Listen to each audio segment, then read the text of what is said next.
সবেমাত্রই ইরানে হামলা করার কারণে নেতানিয়াহুকে কঠোর হুঁশিয়ারি দিয়েছিল ডোনাল্ড ট্রাম্প। বিবি সাবধান, তা না হলে খুব শিগগিরই তোমাকে একাই লড়তে হবে। ফোন আলাপে দেয়া এমন হুঁশিয়ারির কথা ট্রাম্প নিজেই ফাঁস করেছেন, কিন্তু হঠাৎ করে সব বাজি যেন পাল্টে গেল।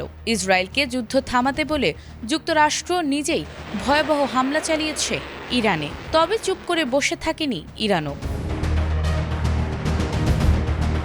সোমবার দিবাগত রাতে হরমুজ প্রণালীতে টহলে থাকা একটি মার্কিন অ্যাপাচি হেলিকপ্টার ভূপাতিত করেছে ইরান। হেলিকপ্টারটি ইরানের একটি শাহেদ ড্রোনের আঘাতে বিধ্বস্ত হয়। এ সময় হেলিকপ্টারটিতে থাকা দুজন পাইলট সমুদ্রে পড়ে যায়। পরবর্তীতে সামুদ্রিক ড্রোন পাঠিয়ে তাদেরকে অক্ষত অবস্থায় উদ্ধার করা হয়। এই হামলার পরপরই ট্রাম্প নিজের ট্রুথ সোশ্যালে এক পোস্টে জানান, যুক্তরাষ্ট্র অবশ্যই এই হামলার জবাব দেবে। এই ঘোষণার ঠিক কয়েক ঘন্টা পরই ইরানি উপকূল বিস্ফোরণে কেঁপে ওঠে।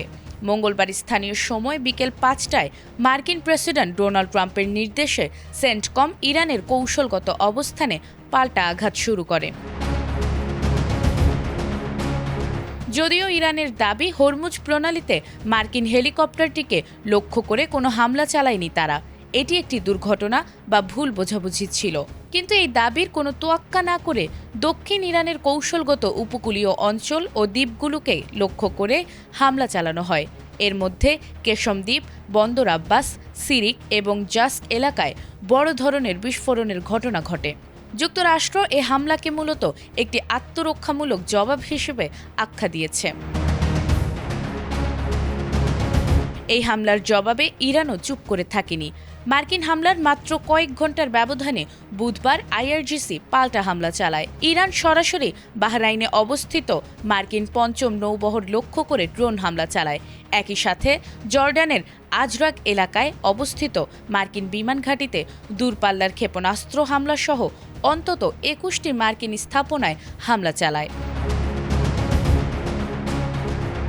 এ বিষয়ে ইরানের পররাষ্ট্রমন্ত্রী আব্বাস আরাগচি হুমকি দিয়ে বলেন, মার্কিন যুক্তরাষ্ট্র তাদের সংকল্পের পরীক্ষা নিচ্ছে এবং ইরান কোনো হামলার জবাব না দিয়ে ছাড়বে না। এছাড়াও তিনি বিদেশি বাহিনীদের অঞ্চল ছেড়ে চলে যাওয়ার আহ্বান জানান। দুই দেশের এই পাল্টাপাল্টি হামলায় যুদ্ধ পরিস্থিতি আশঙ্কাজনকভাবে ভয়াবহ রূপ নিচ্ছে।